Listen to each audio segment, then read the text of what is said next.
This is DJI Neo, and today I'll show how you can clear the gallery or erase all shootings or footage, recordings, whatever you have shot or recorded on this drone.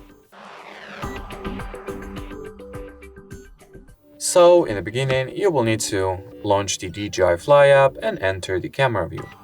Next, go into the album section or open the gallery simply.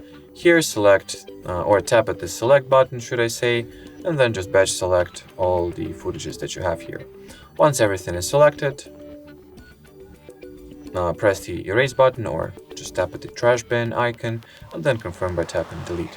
If you would like to, for example, download your footage to the local storage or upload it to the device, the mobile device that you run this application from, we have a separate video on how to do that, so check that out.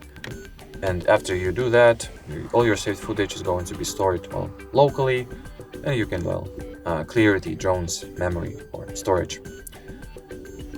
And as far as this video goes, that will be it. So thanks for watching, and bye bye.